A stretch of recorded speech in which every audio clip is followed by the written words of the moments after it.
সরকারি প্রকল্পের সুবিধা নিতে চান, কিভাবে আবেদন করবেন বা কি কি সুযোগ রয়েছে তা জানাতেই মালদহের গাজলে আয়োজন করা হলো একটি বিশেষ সচেতনতা শিবির। নমস্কার, আপনি দেখছেন বার্তা 24 ঘন্টা। আপনাদের সকলের অংশগ্রহণের মধ্যে দিয়ে আমাদের আজকের এই অনুষ্ঠান সাফল্যমণ্ডিত হবে, এটাই আমাদের আশা। আমাদের ডিগনিটারি যারা এখানে উপস্থিত আছেন এবং বিশেষ করে আমাদের ডিডিএই সাহেব, উনি খুব সুন্দরভাবে ব্যাখ্যা করে আপনাদের প্রত্যেকটা বিষয় বুঝিয়েছেন এবং আমাদের আজকের এই যে পিএমএফএমই এবং পিএমকেএসওয়াই নিয়ে আমাদের এই দুদিনে সচেতনতা শিবির অনুষ্ঠিত হয়েছে, সেই সম্পর্কে আপনাদেরকে উনি অবহিত করেছেন।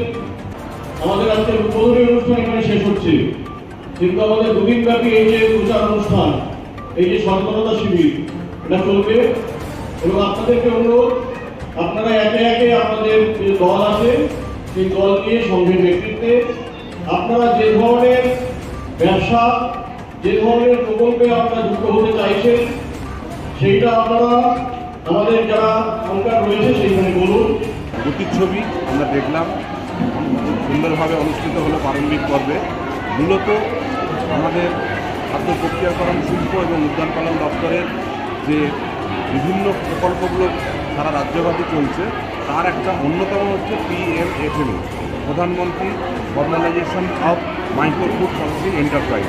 পশ্চিমবঙ্গ সরকারের খাদ্য প্রক্রিয়াকরণ শিল্প ও উদ্যান পালন দপ্তরের উদ্যোগে বৃহস্পতিবার মালদহের গাজলের অন্নদা শঙ্কর সদনে ব্লক ও পৌরসভা ভিত্তিক একটি বিশেষ সচেতনতা শিবির অনুষ্ঠিত হয়। প্রদীপ প্রজ্বলনের মাধ্যমে অনুষ্ঠানের সূচনা হয়। এরপর উপস্থিত অতিথিদের উত্তরীয় ও ফুলের তোড়া দিয়ে সংবর্ধনা জানানো হয়। অনুষ্ঠানে উপস্থিত ছিলেন গাজলের BDO Suman Ghosh, joint BDO Mir Sohel Shakhawat, উদ্যান পালন দপ্তরের deputy director doctor Malay Kumar Majhi সহ অন্যান্য আধিকারিকরা। এই শিবিরে ধানমন্ত্রী কিষাণ সম্পদ যোজনা, ন্যাশনাল হর্টিকালচার বোর্ড সহ একাধিক সরকারি প্রকল্প সম্পর্কে সাধারণ মানুষকে বিস্তারিত জানানো হয়। বিশেষ করে স্বনির্ভর গোষ্ঠী ও মহিলাদের জন্য এই প্রকল্পগুলির সুবিধা এবং আবেদন পদ্ধতি সহজ ভাষায় তুলে ধরেন আধিকারিকরা।